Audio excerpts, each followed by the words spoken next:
Добрый день, уважаемые коллеги! Мы очень рады вас приветствовать на первой форсайт-сессии для педагогов, для преподавателей астрономии. Коллеги, сегодня наша форсайт-сессия носит очень символичное наименование «Через тернии к звездам». И самое главное, что мы ее проводим 12 апреля в день космонавтики, который определил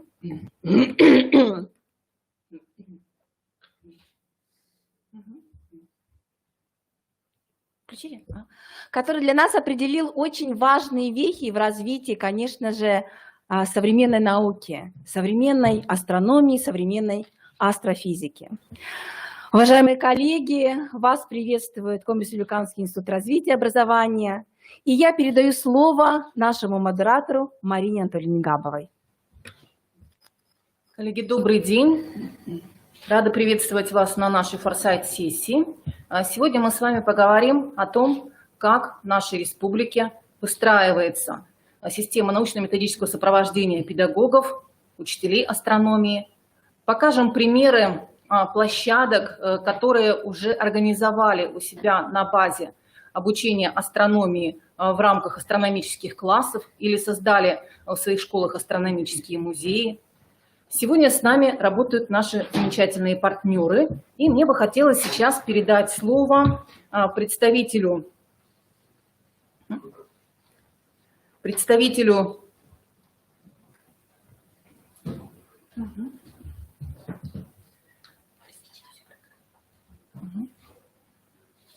Так, ну, прежде чем мы передадим слово непосредственно нашим коллегам, мы представим нашу программу. Сегодня с нами работают представитель Сергея Анатольевича Кулакова, это Дмитрий Игоревич Ильин, депутат Совета города Сыктывкара. С нами сегодня работает Леонид Александрович Зильберг, президент Коми-Республиканского некоммерческого фонда «Общее культурное достояние». К нам сегодня подключаются наши площадки по изучению астрономии в школах. Это школа номер 30 города Сыктывкара, это школа номер 4 города Сыктывкара. К нам подключится СОШ номер 2 города Усинска, СОШ номер 2 города Печоры, лицей номер 1 города Ухты.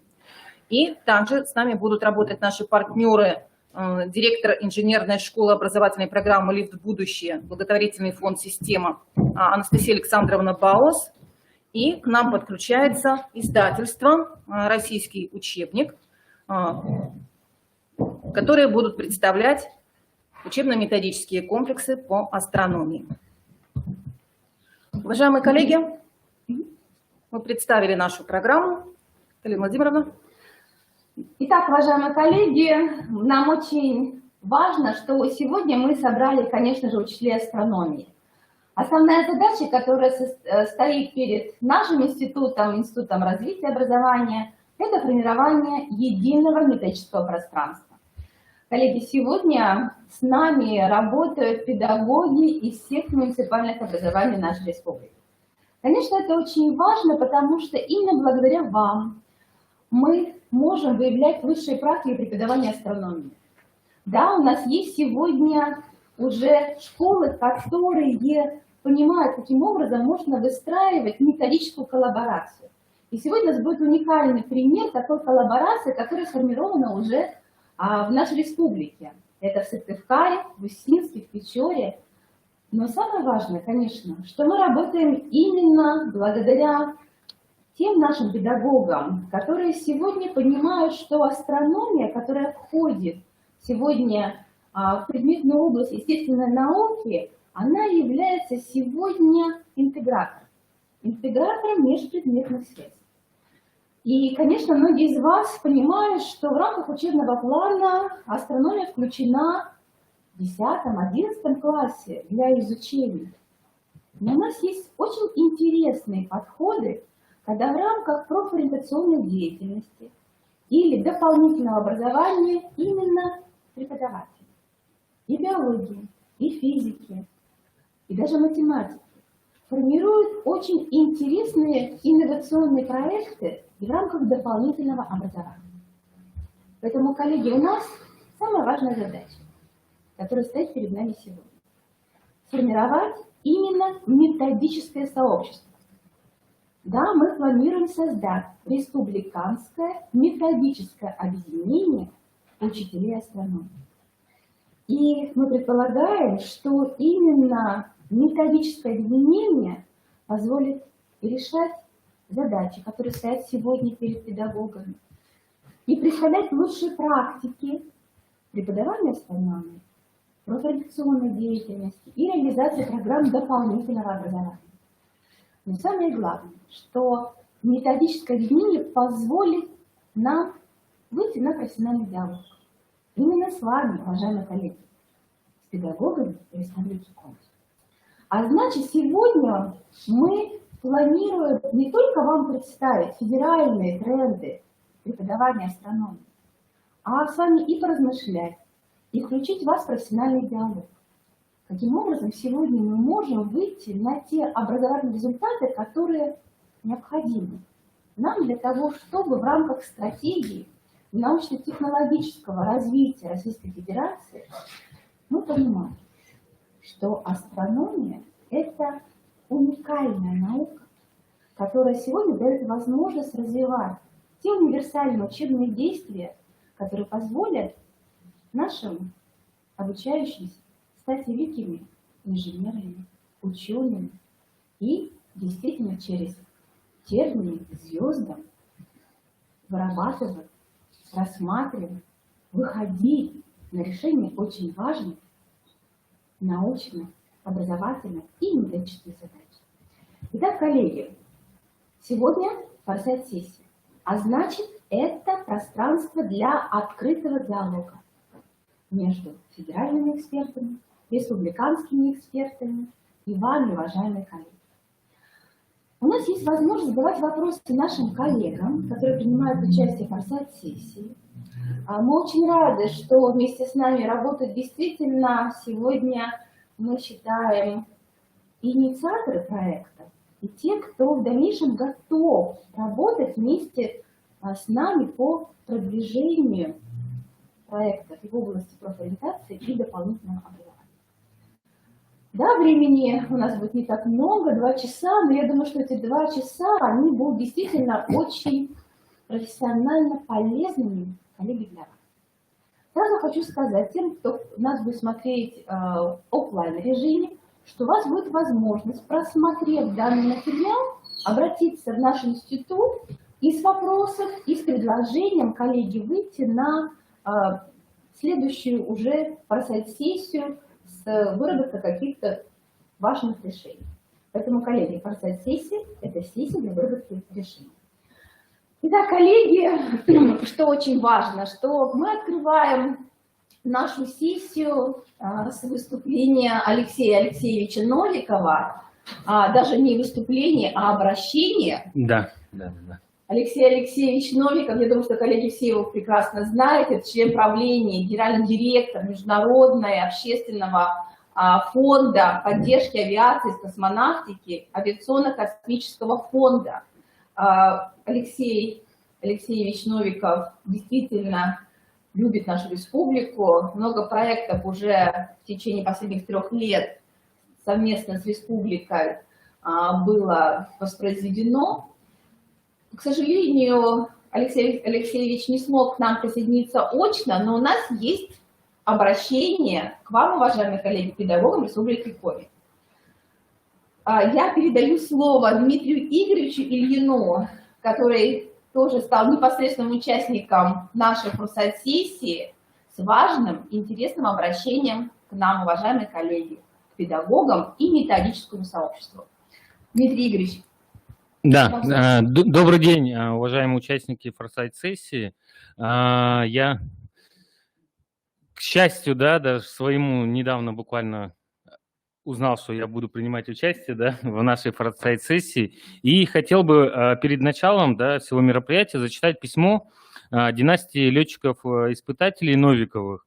Это Алексей Иванович Новиков, Герой России, заслуженный военный летчик, председатель Авиасоюза, и Алексей Алексеевич Новиков, летчик-испытатель, кандидат юридических наук, заместитель председателя Авиасоюза. Вот такое письмо они прислали, да, я вот как раз вам покажу и дословно постараюсь зачитать. Уважаемая Галина Владимировна, Авиасоюз приветствует и поздравляет участников и гостей форсайт-сессии через тернии к звездам с Днем космонавтики. Исторический полет Юрия Гагарина в космос, состоявшийся ровно 60 лет назад, стал переломным моментом в судьбе всего человечества. Именно наша страна положила путь в космическое пространство. Мы были и остаемся государством, которое сохраняет передовые позиции в освоении космоса. Науки, связанные с его освоением, как прикладные, так и теоретические, отрасли самых передовых достижений человечества. И та страна, которая будет развивать эти отрасли, по определению будет передовой державой. Россия остается одним из самых сильных государств, в том числе благодаря ее развитию и развитому военно-промышленному комплексу. Чтобы сохранять наши позиции в мире, крайне важно развиваться в космической области. Великие державы всегда вовлечены в конкуренцию, в том числе и в науке, и она с каждым годом становится жестче. Мы должны удержать наши достижения и уверенно двигаться вперед. Лидерство в достижении в космосе – ключевой фактор обеспечения национальной безопасности. Сейчас, как никогда, огромен спрос на кадры и изобретения, связанные с освоением космоса. Нам всегда нужны талантливые изобретатели и ученые, храбрые молодые люди, сердца которых горят страстью к покорению космических пространств. Хочу обратиться к педагогам и методистам. Вы – опора, от которой зависит, будут ли у нас и дальше появляться такие изобретатели и конструкторы, как Жуковский, Циолковский и Королев, или такие покорители космоса, как Гагарин, Леонов и Терешкова. Будущее развития российской космонавтики зависит также от вас и ваших учеников. Выражаю благодарность участникам форсайт-сессии за проявленную инициативность и профессионализм. Науки о космосе продвигают все отрасли человеческого знания, ответы на вопросы о прошлом и будущем. Человечество неразрывно связано с изучением и освоением космоса. А благодаря таким мероприятиям мы становимся ближе к их разгадке. Это письмо за подписью Алексея Ивановича я передаю Галине Владимировне. Да, спасибо. Коллеги, это очень важное обращение от Алексея Ивановича. Мы, конечно, надеемся, что те напутствия, которые в наш адрес прозвучали, они станут основанием для создания нашего единого профессионального пространства. И такие форсайт-сессии станут для нас очень доброй профессиональной традицией, и мы очень надеемся, что Алексей Иванович в дальнейшем сможет принять участие уже очно. Коллеги, поэтому, конечно же, в следующий раз мы будем говорить о тех инициативах, которые будут поддержаны, это инициативы, связанные с проектами, направленными на профориентацию наших обучающихся. Я думаю, что интерес у вас уже возник, а мы берем на себя обязательство, что такую форсайт-сессию вместе с Алексеем Ивановичем и уже Сергеем Анатольевичем, с Дмитрием Игоревичем обязательно проведем. Спасибо большое. Это очень важно, мы опубликуем обязательно на сайте данное обращение. Дмитрий Игоревич. Ну, от себя бы, да, еще от себя и от Сергея Анатольевича я бы добавил, что здорово, что вот такие мероприятия, да, они начинают, они есть и они развиваются. Я вот с Леонидом Александровичем как раз сегодня тоже на одном мероприятии были.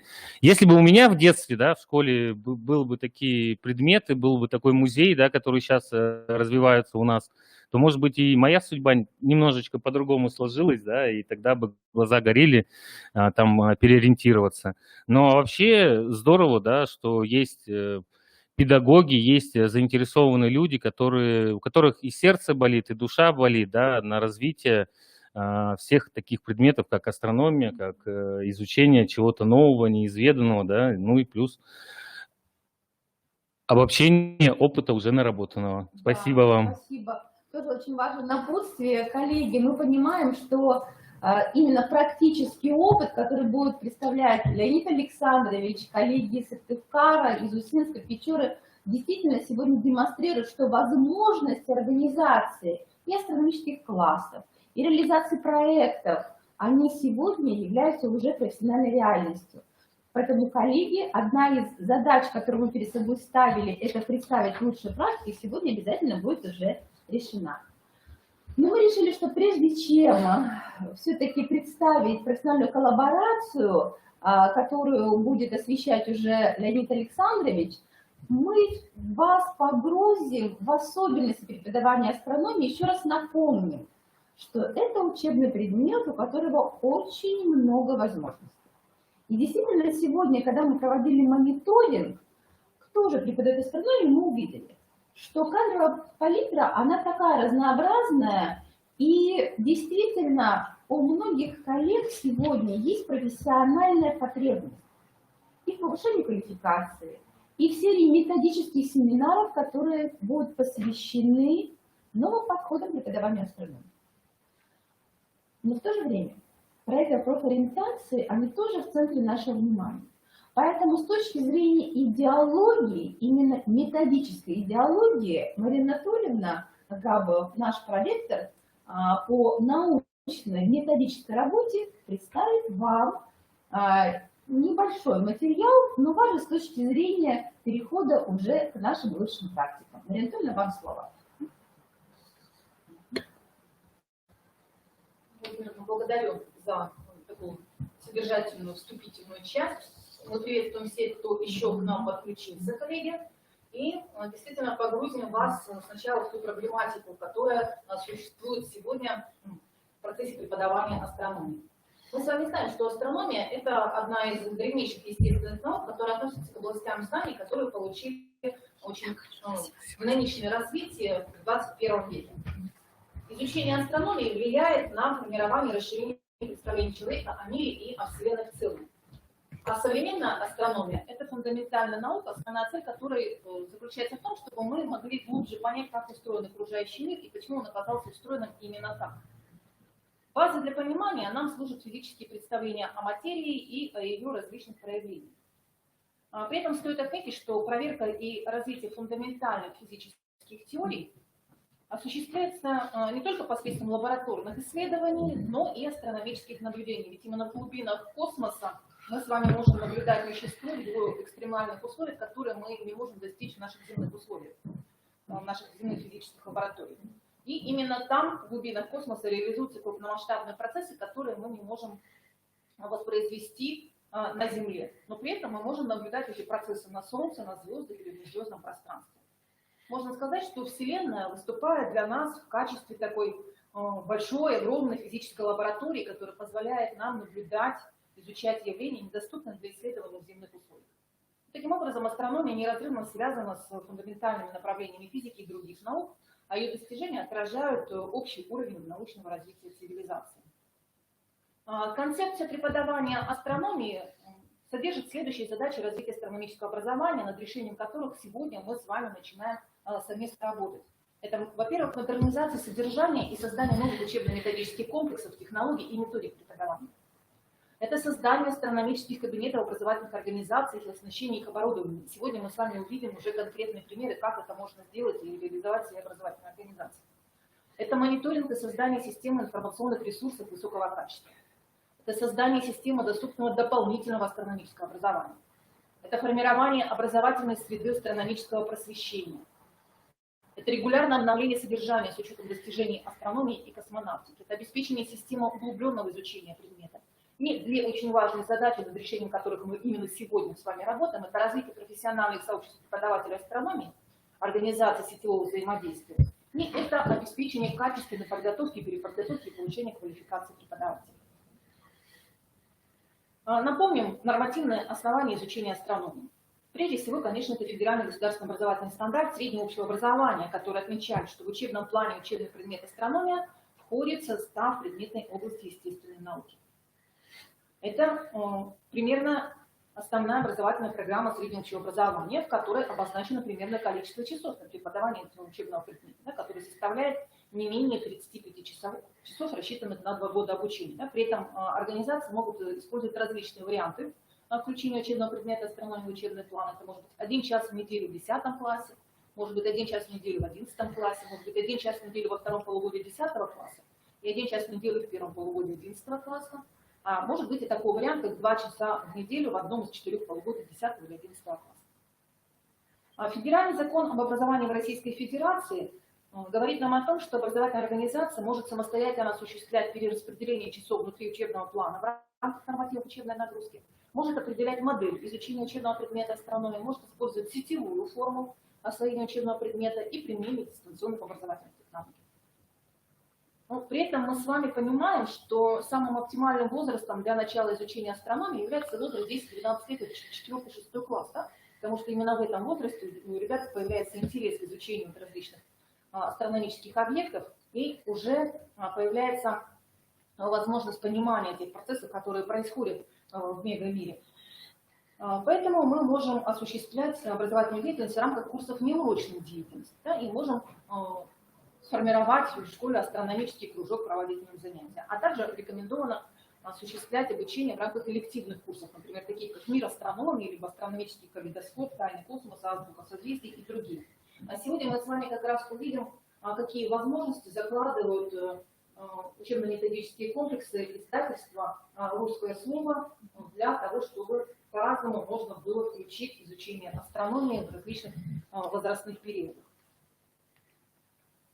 Если мы с вами обратимся к требованиям к предметным результатам на базовом уровне, то мы должны помнить, что эти предметные результаты должны отражать сформированность представлений о строении Солнечной системы, об эволюции звездных Вселенной, о пространственно-временных масштабах Вселенной, понимании сущности наблюдаемых во Вселенной явлений, владение основополагающими астрономическими понятиями, теориями, законами, закономерностями, а также уверенное использование астрономической терминологии и символики. Также предметные результаты отражают сформированность представлений о значении астрономии в практической деятельности человека и в дальнейшем научно-техническом развитии. И очень важный момент – это осознание роли отечественной науки в освоении и использовании космического пространства и развитии международного сотрудничества в этой области. Изучение астрономии на базовом уровне среднего общеобразования направлено на достижение следующих целей, которые перечислены на данном слайде, и всем преподающим астрономии они знакомы. Это сознание принципиальной роли астрономии в познании фундаментальных законов природы, формирование естественно-научной картины мира, приобретение знаний о физической природе небесных тел и систем, строения эволюции Вселенной, овладение умениями объяснять видимое положение движения небесных тел принципами определения местоположения времени по астрономическим объектам, развитие познавательных интересов, интеллектуальных, творческих способностей, формирование научного мировоззрения и, в конечном итоге, формирование навыков использования в целом естественно-научных и физико-математических знаний для того, чтобы анализировать устройство окружающего мира на примере достижений современной астрофизики, астрономии и космонавтики. В содержании обучения можно выделить три содержательных блока. Первый блок предполагает объяснение наблюдаемых невооруженным глазом астрономических объектов и явлений и развитие представлений о месте Земли во Вселенной. То есть здесь мы объясняем ребятам причины смены дня и ночи, сезона года, смены фаз Луны, метеорные явления, видимые движения звезд, Солнца, Луны и планет по небу, и формируем представление о Земле как об одной из планет Солнечной системы, рассматриваем в научно-историческом аспекте. Этот содержательный блок он может начинать реализовываться еще в дошкольном возрасте, да, в начальной школе и в основной школе. Второй блок – это методы изучения космических тел, используемые технические возможности в астрономических исследованиях и прикладное значение астрономии. И третий блок – физическая природа небесных тел, происхождение эволюции, пространственно-временные масштабы Вселенной. Вот как раз эти блоки они изучаются уже в рамках учебного курса «Астрономия» в средней школе. Основными формами организации деятельности при изучении астрономии выступает проектная деятельность, которая позволяет нам самостоятельно ставить цели и задачи исследования. Ребята понимают, как должен получиться, собирать, анализировать полученные данные, формулировать выводы. Можно реализовывать различные межпредметные проекты, например, по физике, по химии, по истории и другим учебным предметам. И это позволяет нам реализовывать метапредметные связи, достигать планируемого результата, представленного в федеральном государственном образовательном стандарте, и при оценке работы определять уровень сформированности основных знаний, умений, навыков обучающихся. И также очень важная форма организации деятельности, которая позволяет нам моделировать различные астрономические явления и процессы, являются компьютерные эксперименты. Тоже сегодня является учителем астрономии. Но, как правило, в большинстве образовательных организаций это учителя физики. Вот если я вас сейчас попрошу в чате обозначить, кто в вашей школе преподает астрономию, скорее всего, вы ответите именно так. В некоторых образовательных организациях это учителя предметных областей естественно-научного цикла, например, учитель географии. Но при этом к учителю астрономии предъявляется очень существенное требование. Учитель должен обладать достаточным уровнем практической подготовки. Да, вот видим, учитель физики в Георгиевской школе. Учитель должен уметь проводить необходимые астрономические наблюдения, должен уметь ориентироваться на звездном небе, пользоваться астрономическим календарем, телескопом, проводить измерения и так далее. Да? То есть очень такие серьезные требования. Кроме того, в соответствии с требованиями профстандарта педагога, учитель, преподающий астрономию, должен пройти обучение по дополнительным профессиональным программам повышения квалификации. Если это учитель физики, то в объеме не менее 36 часов, а если это учитель, который преподает предметы естественно-научного цикла, то объем программы должен быть не менее 72 часов. И сегодня мы предлагаем вам целую систему профессионального роста педагога Республики Коми. Мы ее сформировали в нашем институте. Начинается все с изучения ваших профессиональных дефицитов и образовательных потребностей в рамках входной диагностики.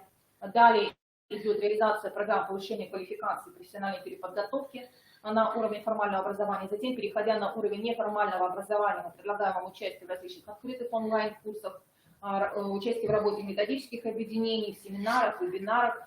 И все это способствует тому, что развивается компетентность учителя, преподавателя астрономии, предметная компетентность, методическая компетентность, психолого-педагогическая и коммуникативная компетентность. Вот таким образом, коллеги, мы осветили основные положения, связанные с преподаванием астрономии в образовательных организациях, и представили вам в целом систему методического сопровождения, систему профессионального роста педагога Республики Коми. А сейчас, коллеги, мы перейдем уже непосредственно к нашим практическим материалам. И сейчас я передаю слово Леониду Александровичу Зильбергу, президенту Коми Республиканского некоммерческого фонда общекультурного достояния, идеологу создания астрономических классов и музеев астрономии в наших. Друзья, коллеги, я не очень понимаю, слышно ли меня, да, кажется, слышно. И хочется понять, сколько школ сейчас принимают участие, поэтому вот у нас тут есть такая бегущая строка, и какие-то там по какому-то значку, если бы вы все участвующие оставили, было бы понятнее вообще, была бы понятнее аудитория. Но это так, проживание, спасибо. В 2014 году мы, я имею в виду наш фонд «Общекультурное достояние», начали свою работу и начали ее с Сыктывкарской школы номер 4, которая носит имя Юрия Алексеевича Гагарина. Это было логично, потому что школа с таким названием, она должна иметь что-то такое космическое. И мы оборудовали первый, то, что мы называем класс-музей астрономии и космонавтики. Почему именно так? Почему мы расширяем слово астрономия до астрономии и космонавтики? Космонавтика – это, по сути дела, практическое применение астрономии. Поэтому сегодня эти две вещи, наверное, разделять не надо. И сегодня уже космонавтика имеет уже, ну, конкретно сегодня, 60-летнюю историю. Есть о чем рассказывать, и понятны во многом ее перспективы, и они совершенно вдохновляющие, и это то, чем можно заинтересовывать, то, о чем можно говорить. Поэтому не просто астрономия, а астрономия космонавтика. Несколько лет назад, точнее, скорее несколько десятилетий уже назад, да, меня поправят, преподавание астрономии в школах России было прекращено. Это было, конечно, ошибочное решение, и оно было исправлено, опять же, несколько лет назад, но, как я понимаю, еще не во все школы астрономия вернулась в полном размере. Но даже и то, как она возвращается, то, как она преподавалась раньше, на мой взгляд, это не совсем удачная форма, но это я высказываю свою точку зрения, потому что предмет достаточно усложненный, и учебник, по которому идет основное преподавание, учебник Воронцова-Бегеминова, он чуть ли не 50-х годов первое издание было, он, конечно, не выдерживает никакой критики. За это время в астрономии произошла такая революция, что я даже не знаю, но это все равно, что сегодня преподавать кибернетику, например, по учебникам 70-х годов.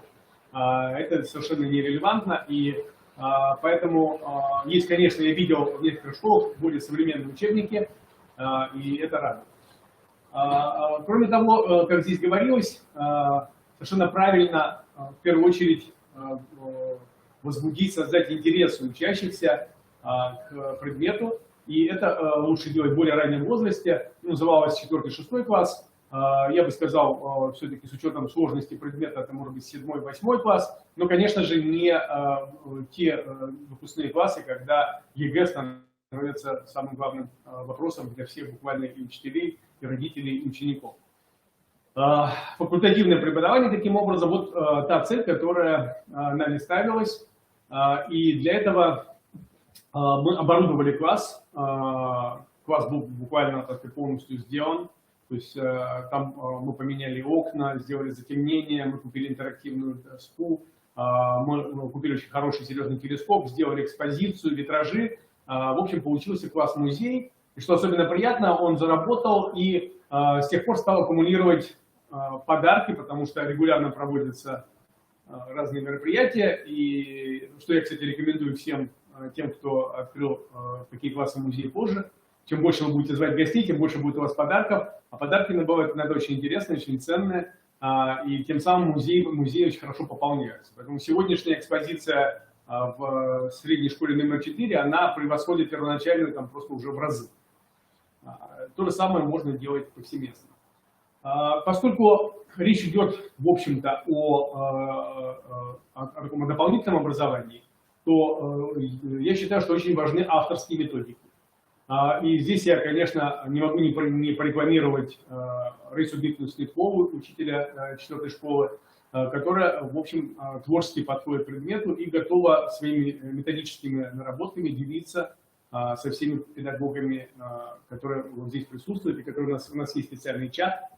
Кроме того, в Москве есть замечательный фонд «Траектория», который проводит зимнюю школу учителей астрономии.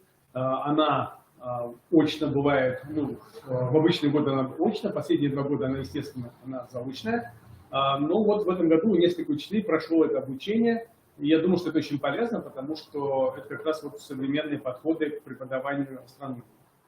Я вижу так, что предмет должен быть, ну, то, что касается более младших классов, чем то, что включено в основную программу, именно факультативный предмет, он должен быть более описательный, с большим количеством выездов, наблюдений, поэтому все классы, которые мы создали, они оборудуются телескопами.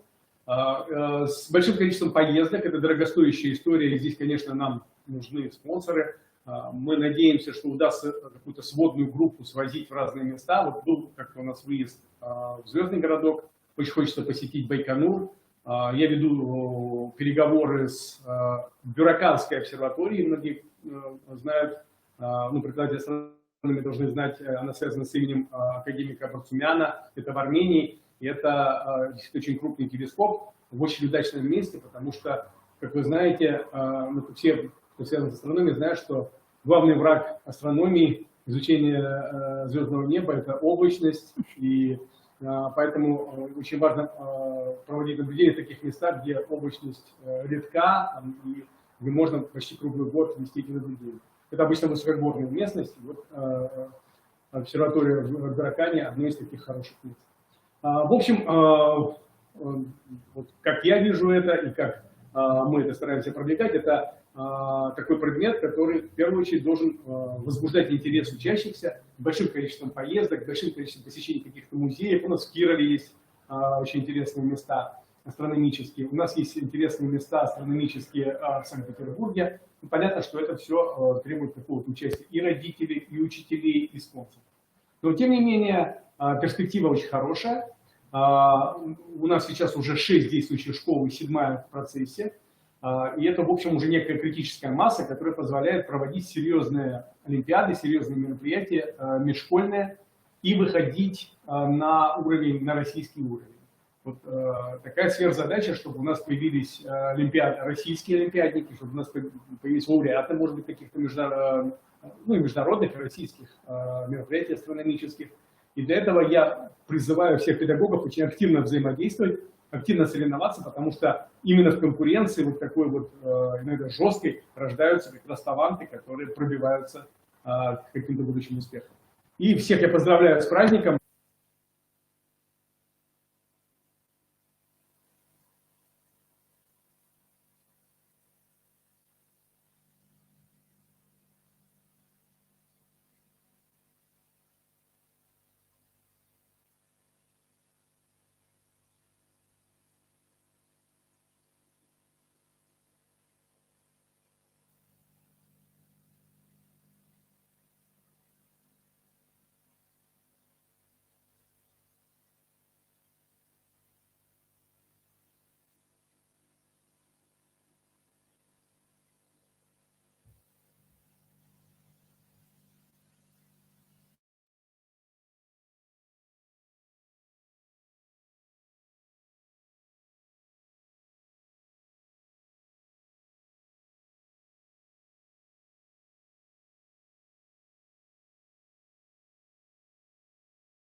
Сбои у нас были технического характера. Обозначьте, пожалуйста, в чате, есть ли звук сейчас. Коллеги, если звук есть, в чате, пожалуйста, 2 плюсика обозначьте. Так, звук есть. Хорошо, замечательно. Мы продолжаем. Сегодня действительно большой праздник. Сегодня во многих школах проходят мероприятия, связанные с Днем космонавтики. И, видимо, из-за этого не все, кто планировал, смогли принять участие очно в нашей форсайт-сессии. Но в любом случае видеозапись, она будет вам в любое время доступна, и вы сможете с ней ознакомиться, увидеть тот богатый опыт, который сегодня будут представлять школы. Сегодня замечательное событие проходило в средней общеобразовательной школе номер 30 в городе Сыктывкаре. Сегодня торжественно открылся музей астрономии, и мы бы хотели запустить видеоролик, который демонстрирует открытие музея астрономии, кабинета астрономии в 30-й школе. Пожалуйста, коллеги.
Анастасия Николаевна Пепина, заместитель директора средней школы номер 30 города Сыктывкара. Анастасия Николаевна, пожалуйста, подключайтесь к нам.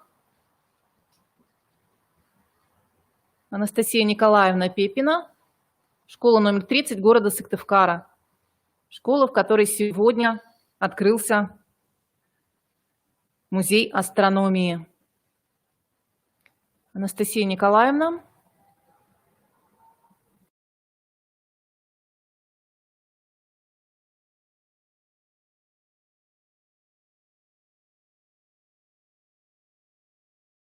Так, ну, к сожалению, не получилось у Анастасии Николаевны подключиться. Ну, ничего страшного. Сегодня у нас только первая встреча, сегодня только первый день работы музея астрономии в 30-й школе, и коллеги будут иметь возможность представить свою работу в наших следующих встречах.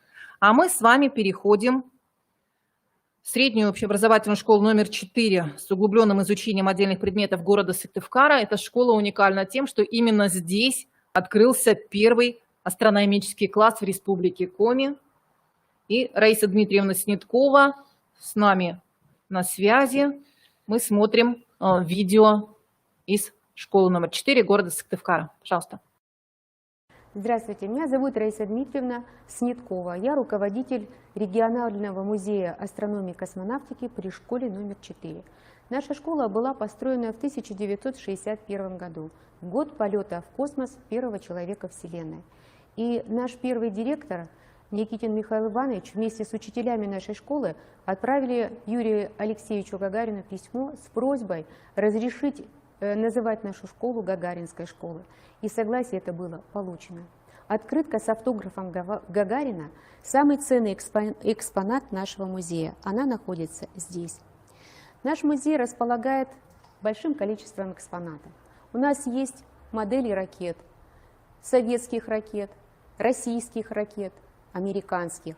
У нас есть глобусы Луны, звездного неба, есть бинокли ночного видения для наблюдения за звездным небом, есть маленький планетарий и даже телескоп.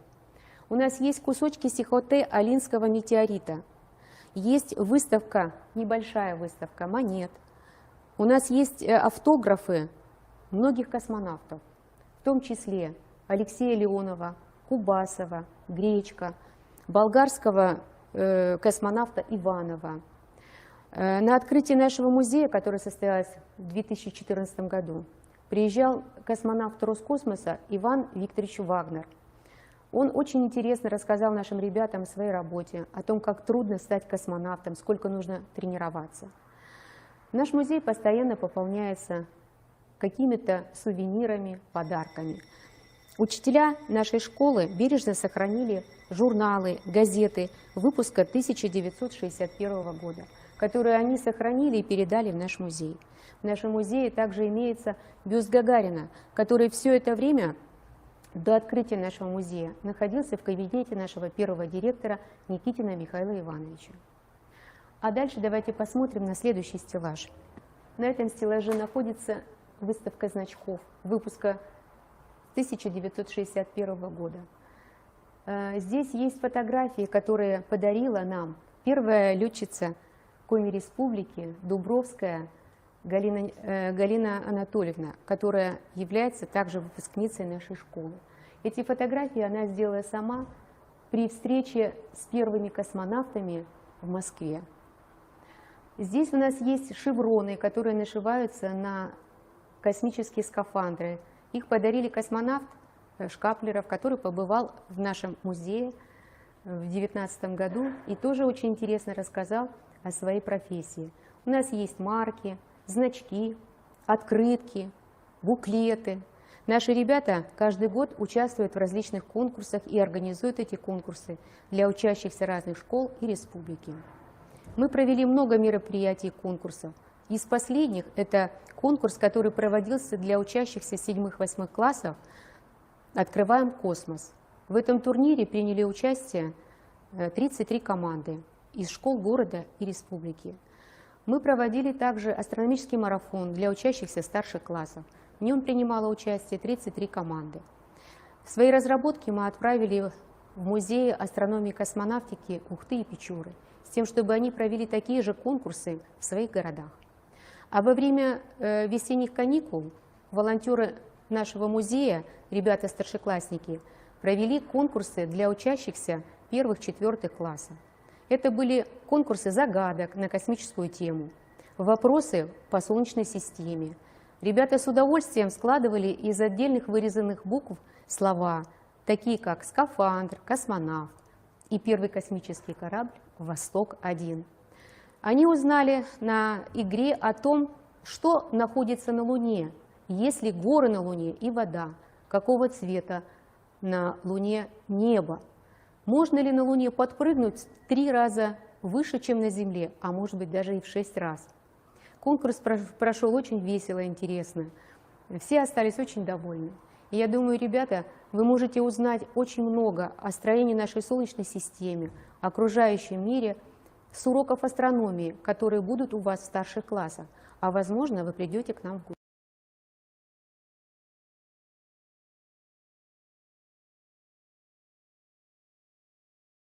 Школу города Сыктывкара за представленный очень интересный обзор школьного музея астрономии. И, конечно, коллеги будут рады, если вы к ним обратитесь с просьбой провести экскурсию по их школьному музею астрономии. либо принять участие в каких-то интересных мероприятиях, посвященных изучению космоса, изучению астрономии. А мы с вами перемещаемся севернее, в Усинск, средняя школа номер 2. Также направила нам видеообзор своего астрономического класса, и к нам должен подключиться представитель школы номер 2, Светлана Александровна Баранова. Так, ну давайте сначала посмотрим видеоролик.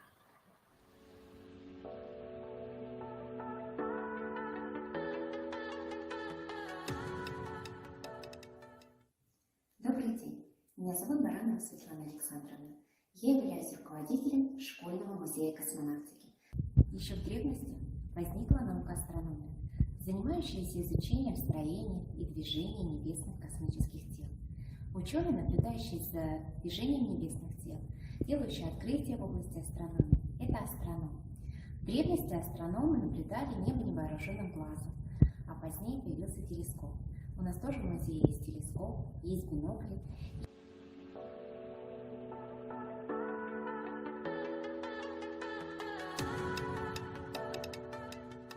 На полюсах Марса температура достигает минус 150 градусов Цельсия. Перепад давления создает условия для образования сильных ветров, скорость которых может достигать 70 км в час, что способствует образованию полевых бурь. Во время этого явления изменяется климатическая обстановка на всей планете. Воды в атмосфере мало, но даже при низкой температуре и низком давлении это не мешает созданию полевых облаков и туманов. Атмосфера Марса существенно отличается от атмосферы Земли по физическим параметрам и химическому составу.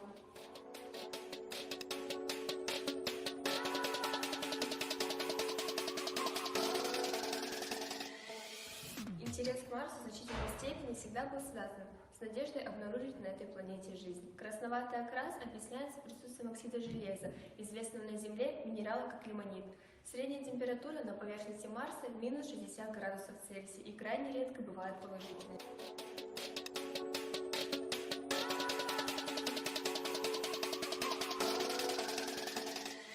Исследования атмосферы Венеры неоднократно проводились при спуске на поверхность планеты советской научной аппаратуры. По мере приближения к поверхности атмосферы температура, давление и плотность повышаются. На высоте равной 50 км существует постоянное атмосферное течение, так называемые ветры ураганной силы. Температура на поверхности равна минус 40 градусов Цельсия. В принципе, как и должно быть с атмосферой планеты земного типа. Освещенность тут такая же, как и на Земле в пасмурный день. Атмосфера хорошо сохраняет тепло.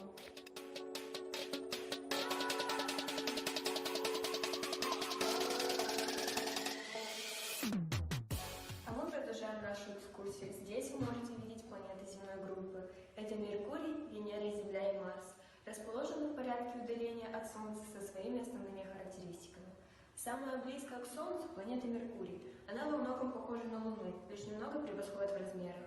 Космические аппараты, пролетевшие вблизи планеты, измерили магнитное поле, которое оказалось в 100 раз слабее земного.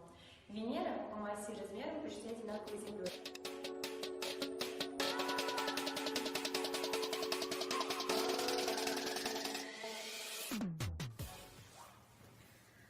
На чем космонавты летают в космос? Космический корабль и дом, и научная станция, где живут и работают космонавты. Уже создано несколько типов космических кораблей. Российские космонавты поднимались на орбиту и орбитальную станцию на кораблях «Восток» и «Союз». С 2020 года у нас появился новый экспонат. Это ракета, которую сделали, будучи на изоляции, Наталья Ивановна Панюхова и ее дочь Юлия, которой на тот момент было всего 6 лет. Расскажу немножко предысторию появления данной ракеты. В марте месяца с уходом на карантин дочку зарегистрировала в группе ВКонтакте технопарка «Работенок» города Ухты. Каждый день вечером высылалось задание, которое мы с дочкой вместе выполняли. Нужно было собрать из конструктора, слепить из пластилина и что-то собрать из бросового материала. В преддверии празднования Дня космонавтики было такое задание. в течение выходных соорудить из бросового материала ракету.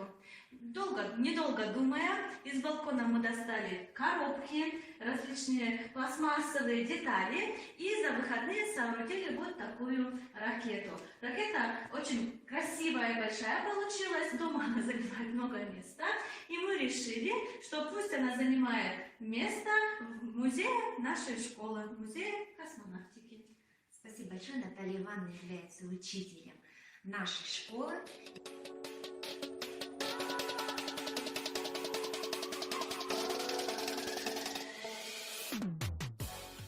Юный усинец, учащийся нашей школы Юрий Грибчик, в 2011 году стал победителем 3-го открытого всероссийского конкурса творческих работ «Байконур. Земля. Вселенная», посвященного 50-летию полета в космос Юрия Гагарина.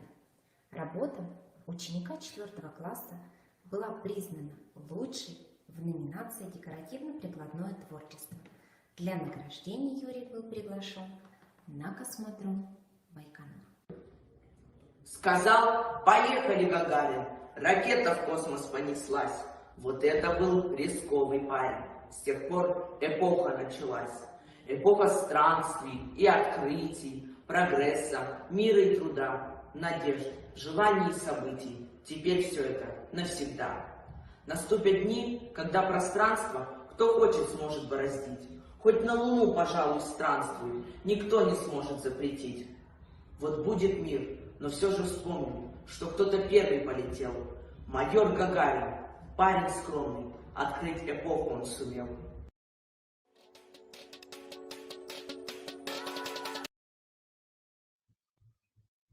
Добрый день. Благодарим коллег за представленное видео. Видим, что действительно в вашем музее не только те, кто непосредственно изучает астрономию, работают, да, не только 10-11-классники, но и весь коллектив, и детский, и учительский, и преподавательский коллектив вашей школы тоже погружен в изучение астрономии, в покорение космоса. Да? Светлана Александровна, пожалуйста, вам. Большое спасибо.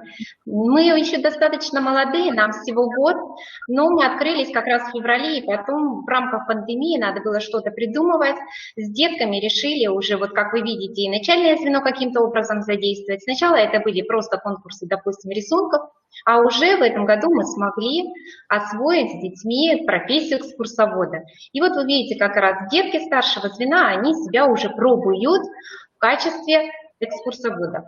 Космическая тема у нас с вами активно входит в нашу школьную жизнь, как мы уже успели заметить. Знакомство школьников с космонавтикой просто позволяет вернуть в школу и романтику, и воодушевление, вы видите, у детей горящие глаза, и энтузиазм. Это побуждает ребят к поиску чего-то нового. И самое интересное, что расширяет, конечно же, кругозор. Работа в музее дает знания, навыки, умения действовать в музейном пространстве. Также знакомит ребят с основными музейными понятиями, профессиями, раздвигает горизонты обыденной жизни и увлекая обучающихся в культурное пространство России, частью которого является музей. Музейное воспитание расширяет возможности в решении разного рода задач, связанных с историческими, культурологическими, ну и, конечно же, патриотическим образованием. Оно направлено на повышение внимания детей к окружающей действительности, помогает обнаруживать вокруг себя реалии, которые имеют музейное значение, ценить подлинные вещи ушедших эпох, какие-то семейные реликвии. Каждый для себя находит что-то индивидуальное и с этим старается жить. Все это делает жизнь ребенка более насыщенной, интересной, поднимает его культуру, развивает интеллект и, конечно же, дает ему новый инструмент для познания мира. У нас тоже были закуплены в наш музей, спасибо большое Леониду Александровичу, это как раз и два вида у нас методически, два вида звездных карт, различные у нас глобусы. Очень хорошо, что у нас их по два теперь, 2 глобуса Луны, 2 глобуса Марса, что мы можем, например, одновременно с детками проводить интеллектуально-познавательные игры. Кроме этого, у нас все используется ведь не только для проведения вот экскурсий типа «я поведу тебя в музей» для начального звена, но и, конечно же, для интеллектуально-познавательных игр. Последние это были проведены музейные уроки в преддверии сегодняшнего праздника. Ну и кроме того, разумеется, преподавание астрономии это играет существенную роль.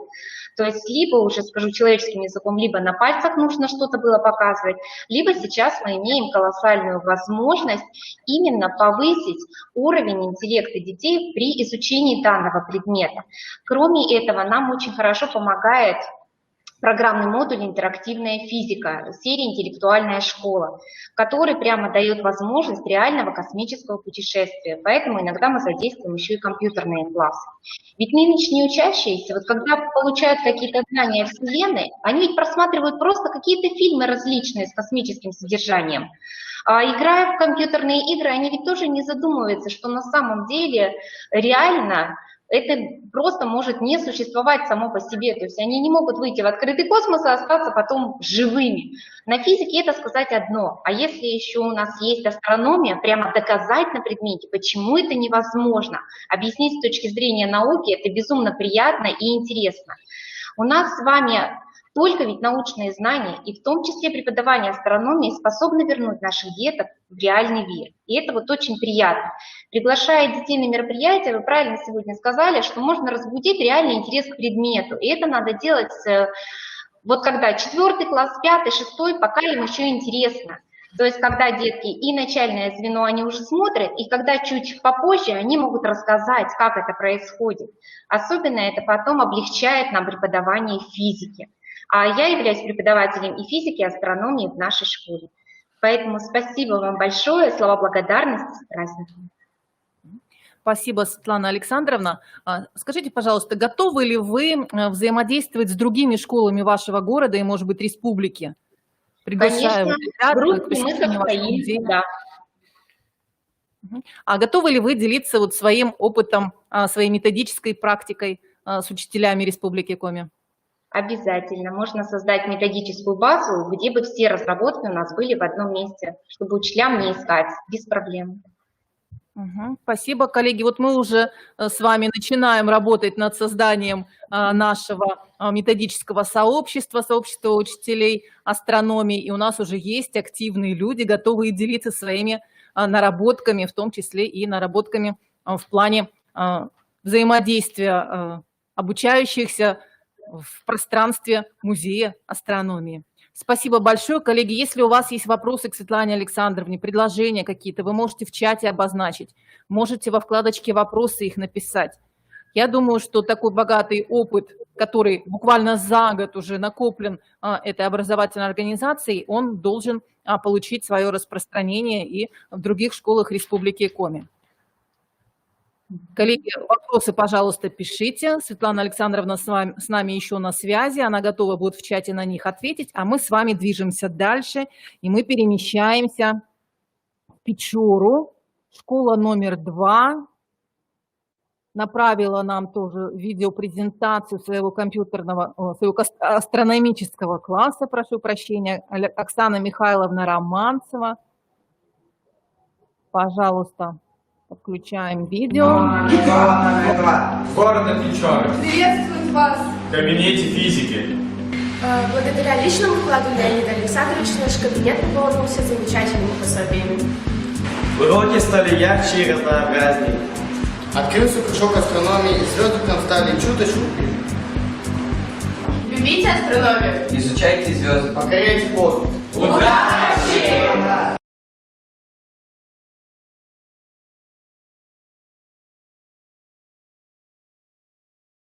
Подготовили ребята из второй школы номер 2 города Печоры.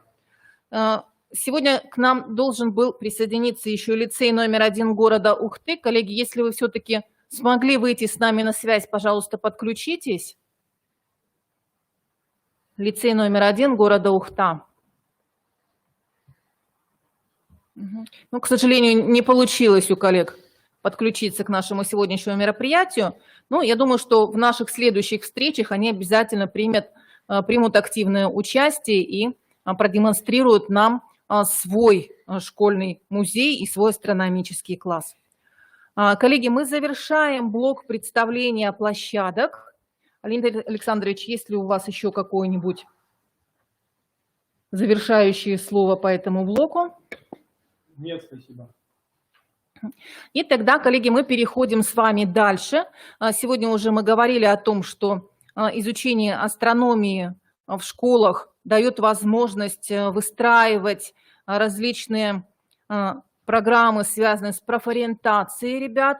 И мы готовы сейчас пригласить Анастасию Александровну Баос, директора инженерной школы образовательной программы «Лифт в будущее» благотворительного фонда «Система», которая представит нам проект «Космическая система» образовательной программы «Лифт в будущее». Анастасия Александровна, мы вас видим, рады вас приветствовать. Пожалуйста, вам слово.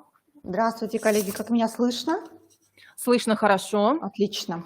Отлично, коллеги, я вас рада действительно всех приветствовать, особенно сотрудников гимназии искусств. Мне очень приятно, что выступать на вашу знакомую аудиторию.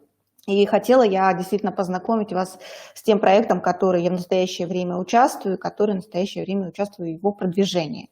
Естественно, мы не остались в стороне от такого всероссийского единого праздника, праздника единения вокруг космической системы. И мы, кстати, так и назвали наше мероприятие, которое посвятили Дню космонавтики, это «Космическая система». Мы 10 апреля организовали проведение онлайн-уроков. Это был открытый урок, который мы транслировали на двух площадках, это «Культура РФ» и социальной сети ВКонтакте. Посвятили мы его действительно теме космоса и теме рисования, то есть развития креативных способностей на тему космоса. Аудиторией данного проекта являются дети, ну и взрослые. В принципе, и могли и семейный такой праздник в субботу, 10 апреля, себе каждый устроить в 14 часов. В рамках этого мероприятие мы его провели в партнерстве с Русским музеем. Ведущим выступал художник, заведующий кафедрой университета Герцена в Санкт-Петербурге, и провел его Андрей Корольчук. Ребята рисовали на уроках в разных техниках, использования масляных красок и прочее, и транслировали, как я уже сказала, на двух площадках, на Культуре РФ, кстати, QR-коды активные, можете перейти, и также в своих школах использовать и провести такие уроки уже на базах своих учреждений, и в социальной сети ВКонтакте. Всего мы подвели статистику, за выходные просмотрели этот урок более 200 тысяч человек. Поэтому я надеюсь, что и этот контент тоже пригодится в вашей методической копилочке. В принципе, мы знаем, что вот так это примерно выглядит, такие инструменты нам нужны для проведения этого урока. В принципе, ничего сложного, единственное, это действительно немножко марки мероприятия, но они от этого не становятся менее увлекательными. Это тот небольшой контент, небольшая информация, онлайн-урок, который мы подготовили для учеников и для школьников. Кроме того, в целом хочу сказать, что вряд ли наши герои, в частности Юрий Алексеевич Гагарин, стал бы героем, если бы и стал бы космонавтом, если бы не любил космос. Поэтому вопрос профориентации для нас сейчас является одним из приоритетных, которых мы уделяем большое внимание. В связи с этим хочу вам представить такой образовательный проект «Лифт в будущее», который мы в настоящее время продвигаем, и он направлен в первую очередь на профориентацию детей. Для того, чтобы детей, старшеклассников, молодежи в возрасте 15+, чтобы они могли себя найти и приложить свои усилия в определенной области. В связи с этим я вам предлагаю посмотреть ролик. Коллеги, поможете включить ролик наш? Спасибо.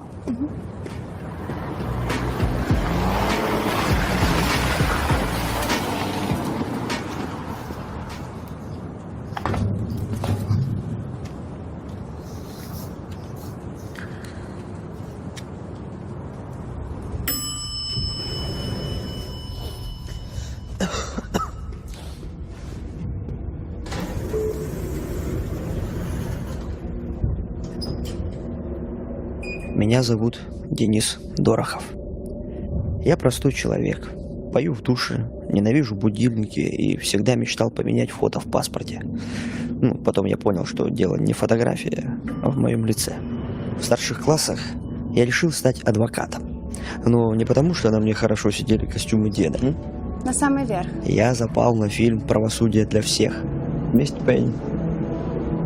Это кино потрясло меня. Герой, по сути, вынудил меня сделать то, о чем я до этого не мечтал ни секунды – учиться на юриста. Поступив в институт, я изучал законы Российской Федерации. Я развозил хлеб по продуктовым магазинам, работал в такси, на заправке, продавал фрукты на рынке. Теперь я многое мог себе позволить. Телефон с полифонией, например, или пригласить девушку на свидание в Макдональдс. Даже дубленку. Как у Дукалиса. Я отучился на юриста и продолжал смотреть фильмы про разборки в зале суда. К дню защиты диплома я дошел до «Адвоката дьявола» с Киану Ривзом, который тогда еще не носил в жизни одежду питерского бомжа. Вот, держите.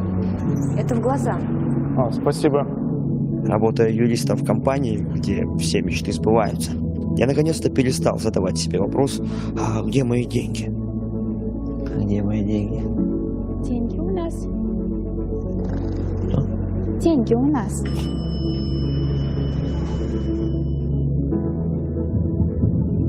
Шло время, и вдруг я понял, что всю жизнь мечтал быть актером, проживать жизнь других людей и так обрести свое настоящее «я». Но без этих блужданий я бы никогда не осознал, кто я на самом деле.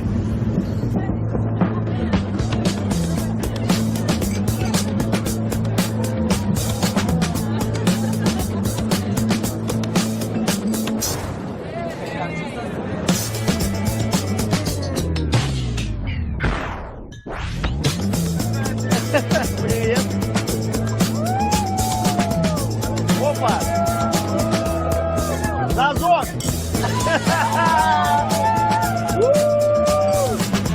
Господин агроном. Собаки. Стив.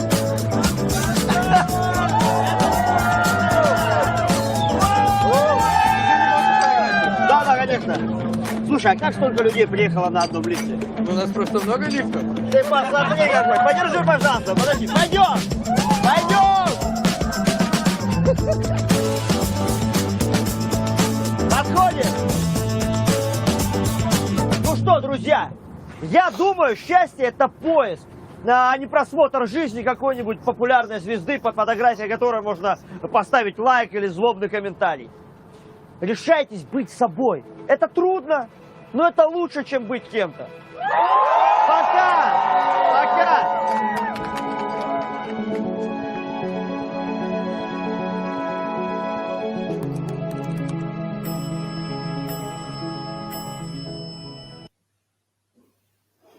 Ага, благодарю.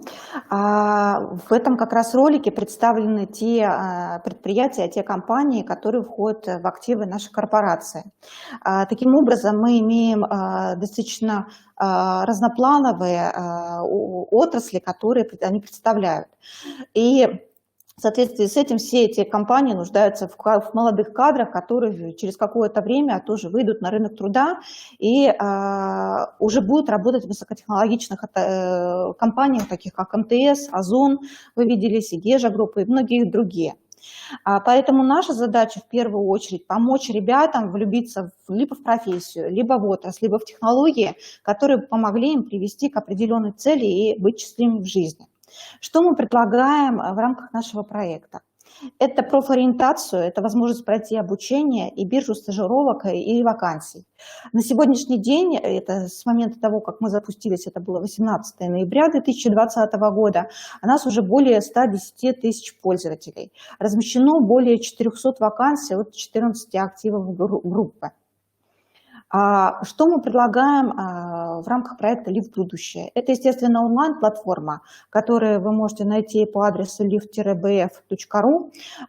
Тоже будут ссылочки, QR-коды на следующих слайдах, на которых размещены новые курсы, в том числе которые помогают развивать и софт-навыки, и навыки, которые им пригодятся, независимо от того, какую он профессию выбрали, такие лонг, лив, компетенция. Также мы на нашей платформе сформируем IT-сообщество разработчиков.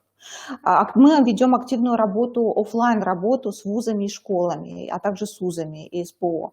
Для этого мы и грантовые конкурсы проводим для вузов. Есть у нас амбассадорские наставнические программы трехступенчатые, которые включают экспертов от активов, студентов и школьников на 3-й ступени. Сейчас эта программа как раз стартует, мы уже набрали и школьников, и студентов. Буквально в скором времени тоже мы будем набирать старшеклассников для того, чтобы уже помочь им разрабатывать проекты как в школьных, так и в других для конкурсов. Также есть стипендиальные программы. Для школ мы предлагаем уроки профориентации по отраслям в рамках работы профориентационной студии, о которой я сейчас тоже расскажу.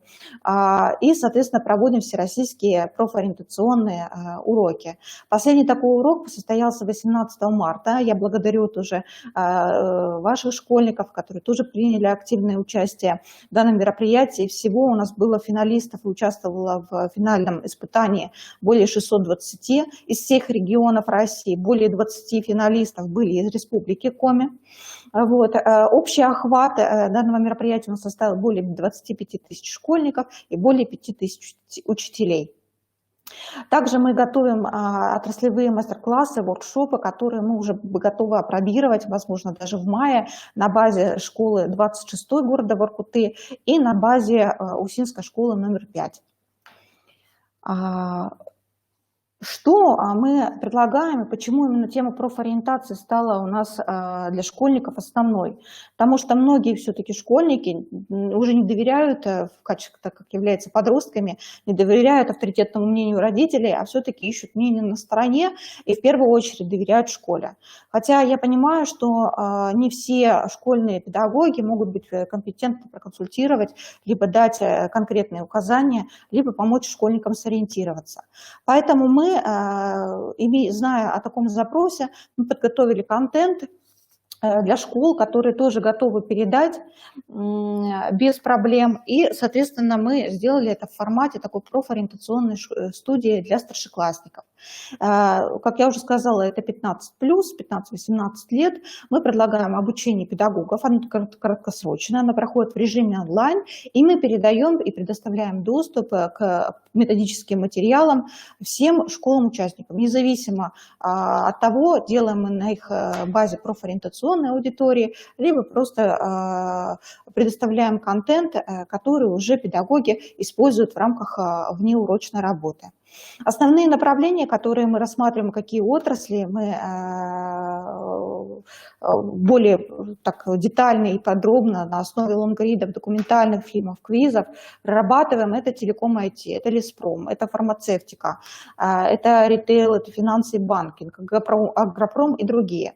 Все эти отрасли неизменно связаны с партнерами, которые тоже у нас достаточно мощные. Например, трек фармацевтика у нас представляет Бинофарм Групп, которые входят в топ-5 предприятий отрасли фармацевтика и также являются разработчиками вакцины Спутник Ви, которые сейчас идет активная вакцинация, а также тестов от диагностирующих коронавирус.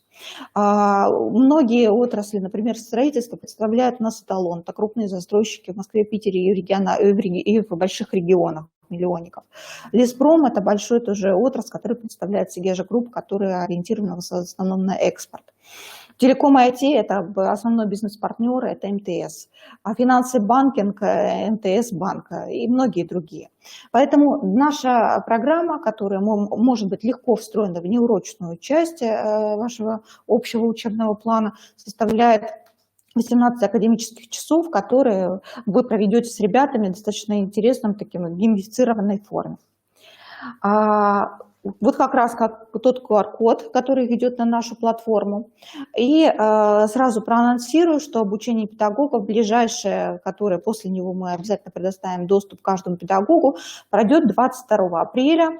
Регистрация будет доступна на платформе. Также, я думаю, через Коми Республиканский институт развития образования и через методическое объединение я передам ссылочку на регистрацию. Любой желающий может зарегистрироваться и пройти обучение.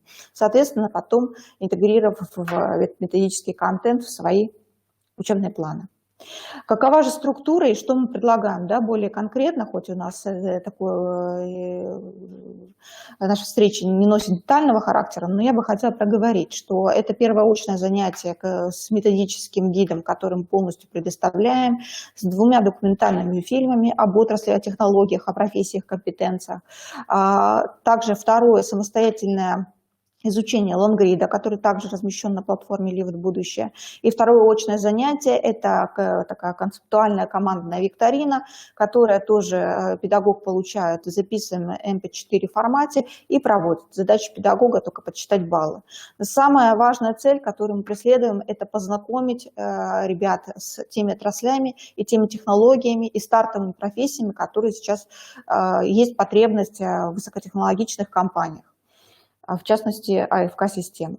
Что для этого нужно, да, для нашего методического комплекса? Это компьютер, ноутбук, это подключение к сети интернет, презентационное оборудование и доска лип-чарта для демонстрации. Как получить доступ к контенту? У нас, значит, необходимо авторизоваться на платформе, пройти обучение, которое у нас ближайшее 22 апреля, предыдущее было 2 марта, пройти это обучение и погрузиться в мир профессий вместе с молодежью. Вот, коллеги, вот тот краткий методический контент, который, ну, к сожалению, у нас нет тут отрасли космонавтики, еще нет активов, которые были погружены настолько плотно, но тем не менее, я думаю, что кому-то стоит стать космонавтом, кто-то не сможет в силу определенных обстоятельств, тому поможем мы. Поэтому благодарю за внимание, была рада всех увидеть и услышать. Спасибо.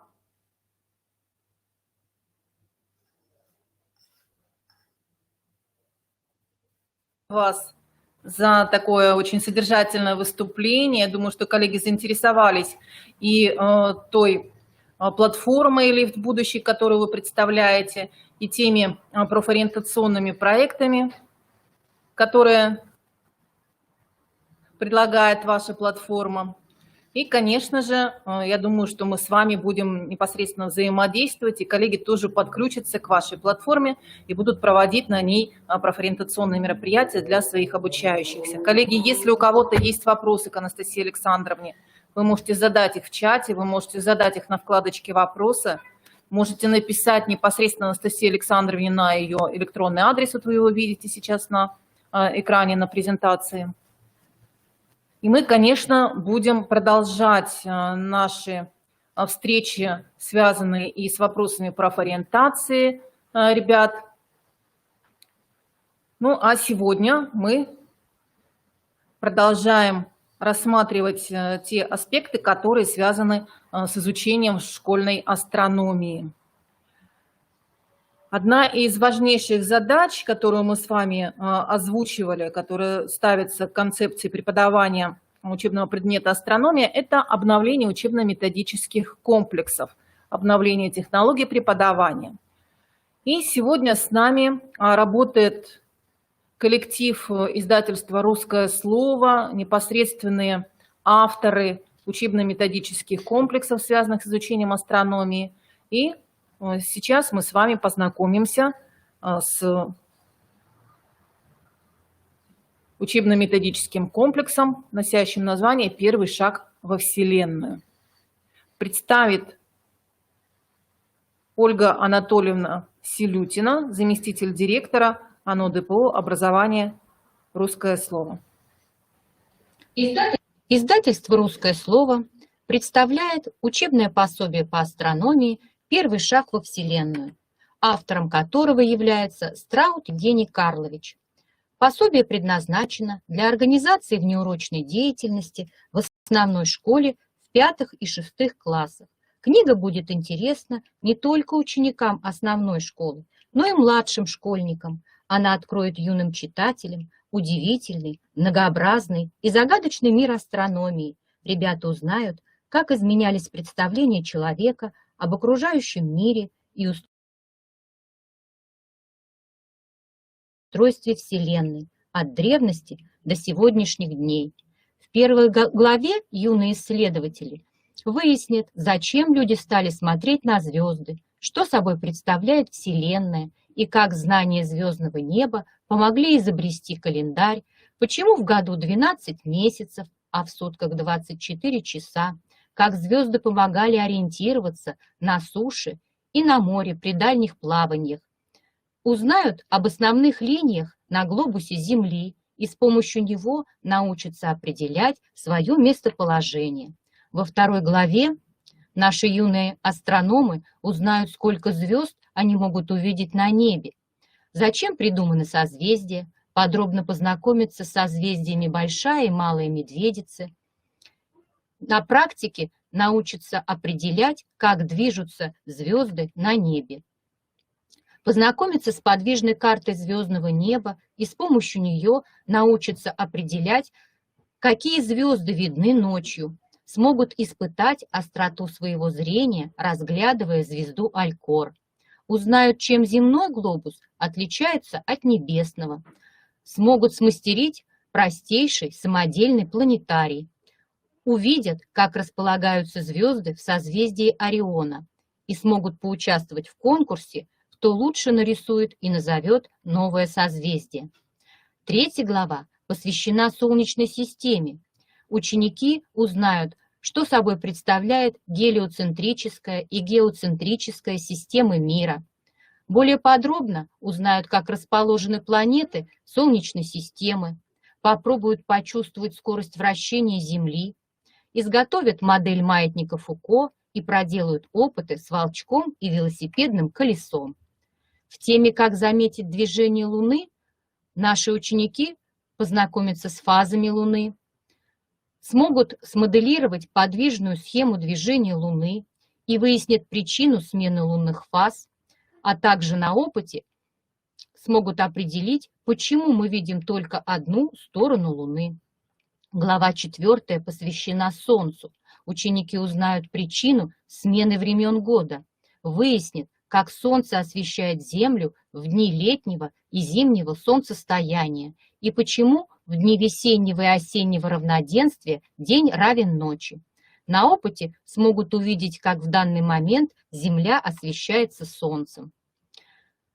Определят величину стадии в метрах, попробуют провести наблюдение за восходом и заходом Солнца, узнают, как древние камни помогали людям в языческие времена наблюдать за движением Солнца по небу.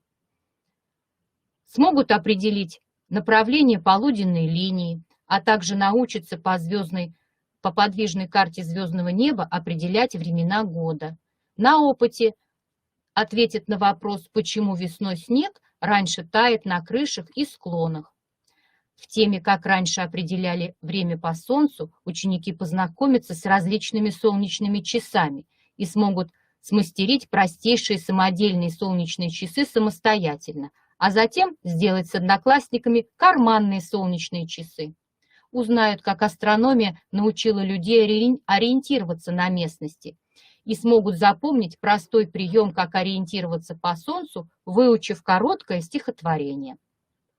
В 5 главе наши ученики научатся проводить простейшие угловые измерения на небе без приборов, используя руку и 5 пальцев, изготовят астрономический посох и с его помощью измерят угловое расстояние между звездой и Луной.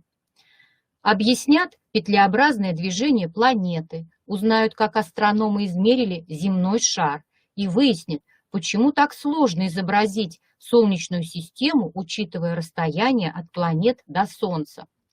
К учебному пособию выпущена программа курса, которая содержит все основные разделы согласно требованиям к этому документу.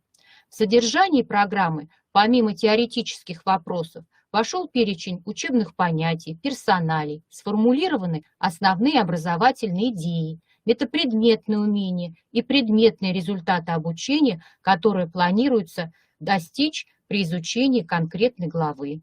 Перечислены демонстрационные материалы и оборудование, а также предлагается тематический перечень практических и исследовательских работ и творческих заданий. Тематическое планирование представлено с определением основных видов учебной деятельности обучающихся. Учебный план реализует один из возможных подходов к распределению учебного времени. В нем на каждую главу отводится определенное количество часов и указано, какое количество часов отводится на изучение конкретной темы в главе. Одно Одна тема может быть разбита на несколько теоретических и практических занятий. Учебный план носит рекомендательный характер, и у педагогов всегда есть возможность распределить на свое усмотрение часы. В помощь учителю выпущены методические рекомендации к проведению занятий. К каждому занятию сформулирована цель, задачи педагога, задачи обучающихся, предлагается краткое содержание занятия, перечислены опорные знания, сформулирован проблемный вопрос, который является элементом системно-деятельностного подхода к обучению. Предлагаются вопросы на репродукцию, анализ, синтез, систематизацию знаний. Перечислены формируемые учебные действия, ключевые слова, номенклатура, персоналии и даются подробные рекомендации к проведению каждого этапа занятия. В конце каждого занятия предлагается перечень интернет-ресурсов, которыми педагог может воспользоваться дополнительно при подготовке к занятиям. Для каждого занятия запланировано выполнение практических заданий на закрепление теоретических знаний. На формирование учебных действий выполняются практические и исследовательские работы. В рекомендациях предлагается примерный тематический план и план исследовательской работы. По результатам выполнения практических и исследовательских работ ученики готовят отчет в форме презентации. Рекомендации по оформлению презентации есть в конце пособия в разделе «Приложения». Выполняя творческое задание «Сказочная история о Луне», ученики изготавливают книжку-малышку, самостоятельно выбирая материал и технологию изготовления. Чтобы юные астрономы справились с такой формой работы, в конце предлагаются рекомендации по изготовлению книжки-малышки. После выполнения практических, исследовательских работ и творческих заданий запланировано занятие, на котором ученики выступают со своим отчетом, обсуждают затруднения, с которыми они столкнулись при выполнении заданий, а также проводится анализ содержания работ учеников на конструктивном и тематическом.